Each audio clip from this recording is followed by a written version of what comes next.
दूतों के संग।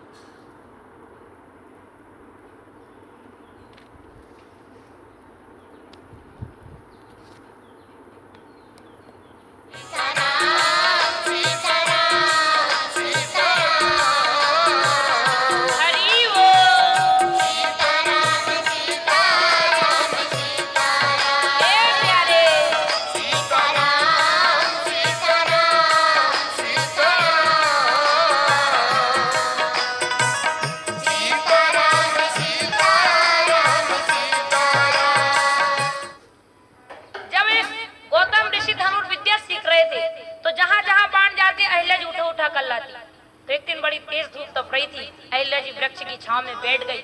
गौतम ऋषि सब समझ गए। सूर्य देवता के ऊपर क्रोध आया, कमंडल से जल निकाला। श्राप देने वाले थे कि सूर्य देवता पैरों के जूते और छाता लेकर प्रकट हुए। बोले महाराज, इस छाते से धूप नहीं लगेगी और इन जूतों से पैरों में छाले नहीं पड़ेंगे। तो जूते और छाते की उत्पत्ति यही से हुई है।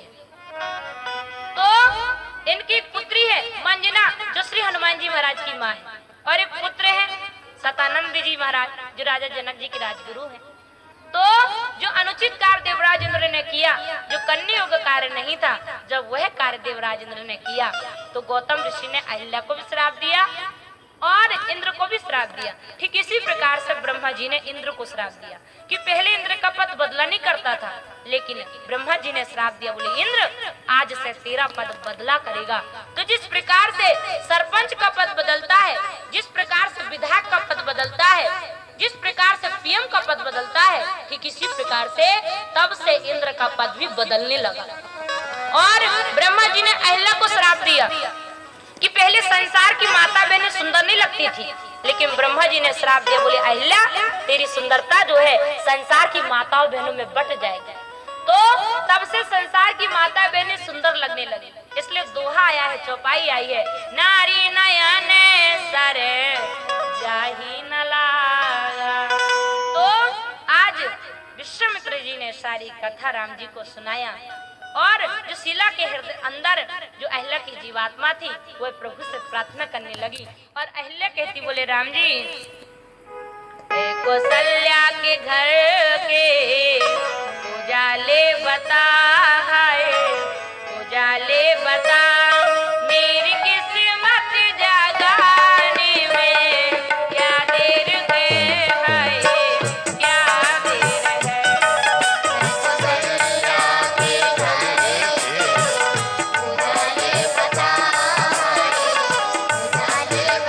ताली में कंजूसी नहीं करना है।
मर जाके क्या मांगू भला, क्या मांगू भला।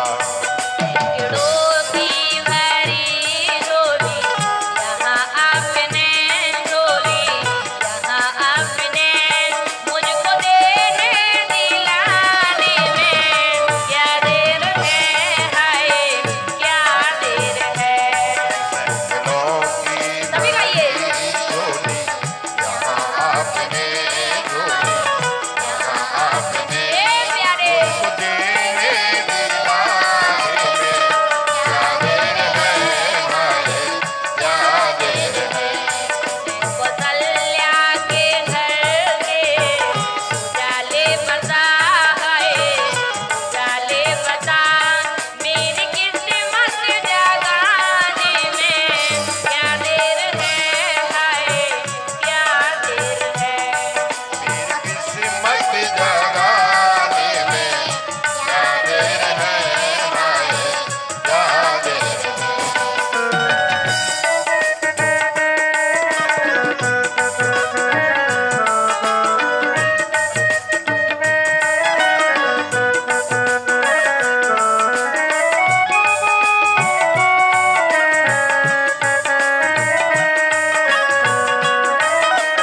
ए प्यारे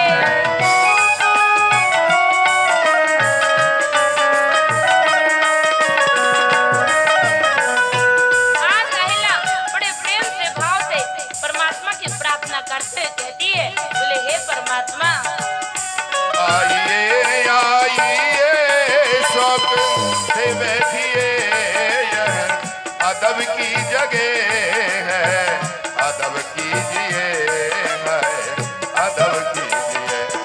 क्या है अदब की जगह है, अदब कीजिए, हाय अदब कीजिए। आइए आइए शौक से बैठिए, यह अदब की जगह है, अदब कीजिए, है अदब कीजिए। दिया जल गया वो चमन लुट गया, वो चमन लुट गया। अब बता तेरे आने में क्या देर है, हाय क्या देर है। कौशल्या के घर सभी गाइए। उजाले बता, उजाले बता मेरी किस्मत जगाने देखो क्या देर है, हाय क्या देर है। कौशल्या के घर के उजाले बता है, उजाले बता मेरी बिगड़ी बनाने में क्या देर है, हाय क्या देर है। कौशल्या के घर के उजाले बता, उजाले बता मेरी बिगड़ी बनाने में क्या देर है, हाय क्या देर है। कौशल्या के घर के उजाले बता है, उजाले बता मेरी किस्मत जगाने में क्या देर है, हाय क्या देर है। कौशल्या के घर के उजाले बता, देखो उजाले बता मेरी किस्मत जगाने में क्या देर है, हाय क्या देर है। मेरी बिगड़ी बनाने में क्या देर है, हाय क्या देर है। मेरी बिगड़ी बनाने में क्या देर है, हाय क्या देर है। मेरी किस्मत जगाने में क्या देर है, हाय क्या देर है। मेरी किस्मत जगाने में क्या देर है, हाय क्या देर है। बोले श्री रामचंद्र की, भक्त भगवान की। तो इस प्रकार से आज जैसी अगले ने प्रार्थना किया, इतना अकेलापन कि खग मृग जीव जंतु कहाँ नहीं। न खग थे न मृग थे, और जिस शिला की ओर कोई नहीं देख रहा था उस शिला की ओर भगवान ने देखा। पूछा मुनि शिला प्रभु देखी, और सकल कथा मुनि कहूं विशेष। विश्वामित्र जी ने कहा, बोले राम, जिस शिला की ओर कोई नहीं देख रहा था, बोले उस शिला की ओर तुमने देखा। राम जी ने कहा, बोले गुरुदेव क्या करूं, मेरे स्वभाव ही ऐसा है, मेरे स्वभाव की व्यवस्था है।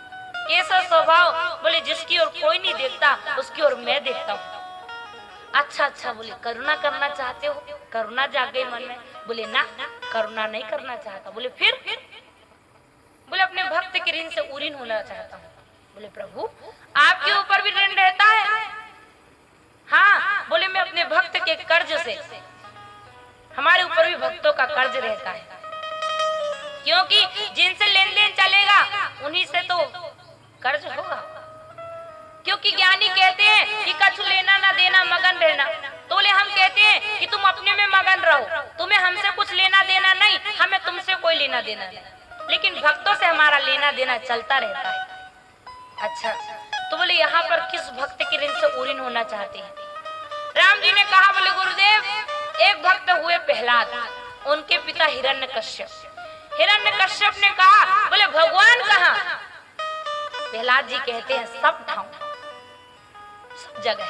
बोले इस खंबे में भी? बोले हाँ। और भगवान कहाँ? जहाँ भक्त की हाँ। हाँ सुन के हरि जागे। हाँ सुनकर प्रहलाद जी के लिए पत्थर से परमात्मा प्रकट हो गए। तो तब से गोस्वामी जी कहते हैं प्रीति प्रतीति जगी तुलसी, तब से हरि पाहन पूजन लगे। जब से प्रहलाद जी के लिए पत्थर से भगवान प्रकट हुए, तब से संसार में और मंदिरों में पूजन होने लगी मूर्ति की, प्रस्तर प्रतिमाओं की पूजन प्रारंभ हो गई। तो राम जी कहते, बोले गुरुदेव ऐसे ऐसे भक्त हो गए जिन्होंने पत्थर में हमें प्रकट कर लिया, पत्थर में परमात्मा को प्रकट कर लिया। तो मैं कैसा भगवान कि जो एक पत्थर में से एक भक्त भी प्रकट ना कर सकता। और कितना सुंदर संकेत है, भक्त का प्रेम पत्थर में परमात्मा को प्रकट कर देता है। और भगवान की करुणा पत्थर जैसे हृदय में भी भक्ति की भागीरथी प्रकट कर देती है। अच्छा, गोस्वामी जी कहते हैं कि गौतम नारी श्रापे वसे, और उपल देह धरि धीरे, और चरण कमल रज चाहती, और कृपा करहूं रघुवीर। अच्छा, जिनको चरण कमल ही मिल रहे हैं तो फिर रज की क्या जरूरत? लेकिन चरण कमल रज चाहती। अहिल्या कहती, बोले प्रभु मुझे रज चाहिए। क्यों? अहिल्या कहती, बोले प्रभु रज से ही मेरा पतन हुआ है। देखो रज शब्द में श्रेष्ठ है, धूल को भी रज कहा जाता है और रजोगुण को भी रज कहा जाता है। कामेश क्रोधेश रजोगुण समधवा सत रजतम। तो अहिल्या कहती, बोले प्रभु रजोगुण के कारण मेरा पतन हुआ है और रज से ही मेरा उद्धार होगा। तो समाज को एक संदेशा मिलेगा, कौन सा? कि रज से केवल पतन ही नहीं होता, रज से उद्धार भी होता है। लेकिन कब? कहा, बोले अगर रज काम से जुड़ जाए तो व्यक्ति का पतन कर देती है, लेकिन अगर रज राम से जुड़ जाए तो व्यक्ति का उद्धार कर देती है। बोले समाज को एक संदेशा मिल जाएगा। इसलिए चरण कमल रज चाहती, कृपा करहूं रघुवीर। और यहाँ पर ऐसी कृपा बरसी क्योंकि भगवान कृपा की मूर्ति है, सारे अंगों से कृपा बरस पड़ी। आप कहेंगे कैसे? पूछा मुनि ही, ये वाणी की कृपा, शिला प्रभु देखी, इन नेत्रों की कृपा, सकल कथा मुनि कहूं विशेषी। विश्वामित्र जी ने कहा, राम जी ने सुना, ये श्रवण की कृपा, चरण की कृपा प्रत्यक्ष है, सारे अंगों से कृपा बरस पड़ी।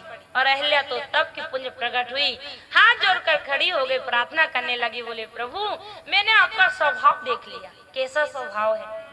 अच्छा, किसी से पूछा जाए कि हवा आपको बुझाने का काम करती है कि बढ़ाने का काम करती है, तो कोई जवाब नहीं दे पाएगा। हवा से ही पूछा जाए कि तुम आग को बढ़ाने का काम करती हो कि बुझाने का काम करती हो, तो हवा कहेगी पहले आग दिखाओ, अगर आग बड़ी होगी तो हम बुझने नहीं देंगे, लेकिन अगर आग छोटी मोटी होगी तो हम जलने नहीं देंगे। सबे सहायक सब लगे और कोई न निवल सहाय, और पवन जरावत आगे को और दीप ही देते बुझाए। अरे ये हवा दीपक को अगर जला दो, मोमबत्ती जलाकर रख दो तो बुझा देती, और अगर प्रबल रूप में आग हो तो ये बुझने नहीं देती। तो अहिल्या जी कहती, बोले प्रभु ये संसार की हवा भी ऐसे ही है, ये बड़ों बड़ों को ही बढ़ाती है, छोटों मोटों को तो बढ़ने नहीं देती। हवा को पलट दो तो बाह, और बाह में कुछ नहीं है। तो बोले प्रभु मैंने आपका स्वभाव देख लिया। कैसा स्वभाव? बोले प्रभु कामदेव ने आक्रमण किया भगवान शंकर पर आंख की ओर से, और मुझ पर आक्रमण किया पुत्र की ओर से। भगवान शंकर सर्व सामर्थ्य काम को जला दिया। मैं असहाय अबला कुछ नहीं कर पाई, मेरा पतन हो गया। लेकिन बोले प्रभु शंकर भगवान के सिर पर तो आपने अपना चरणामृत रखा गंगा जी के रूप में, लेकिन मेरे ऊपर तो चरण ही रख दिया। तो बोले प्रभु मैंने आपका स्वभाव देख लिया। और प्रार्थना करके और स्तुति करने लगी। मैं नारी पावन प्रभु जग पावन, रावण रिपुजन सदाय, राजीव विलोचन हरि भग मोचन, पाहि पाहि शरणन आई। राजीव विलोचन हरि भग शरणन आई। सुनिद्रा पिज दीना अति बल कीना, करमि अनुग्रह में माना, देखहु परिलोचन हरि भग मोचन, यह लागे शंकर गाना। देखेउ विलोचन हरि भग मोचन, लाभ शंकर दान। मोचन हरि भग मोचन, यह लाभ शंकर। तो अहिल्या जी बड़ी प्रार्थना करके और अपने पति लोक को चली गई। तो हमारी कथा चल रही है कि गई बघोरी गरीब निवाजू, और सरल सवल साहिब रघुराजू। कि एक ही चौपाई में भगवान ने आठों कांडों में लीला करके दिखाया है। और हमारी कथा चल रही है बाल कांड में, कि बाल कांड में भगवान राम ने गई को कहाँ कहाँ बहुरा है। तो देखो राजा दशरथ जी का वंश चला ही गया था, लेकिन भगवान राम ने अवतार लेकर उस गए हुए वंश को बहोर दिया। अहिल्या की चली गई थी, भगवान चाहते तो दूसरे मार्ग से जा सकते थे जनकपुर, लेकिन उसी मार्ग से गए। और जो यहाँ तक कि अहिल्या का पति भी चला गया था, लेकिन भगवान ने चरण रच और चरण धूलि से उसका उद्धार करके फिर से उसे अपने पति लोक को भेज दिया। इस प्रकार से भगवान राम ने बालकांड में गई को बहोरा है। और कहाँ कहाँ बहोरा है उस कथा में हम चलेंगे।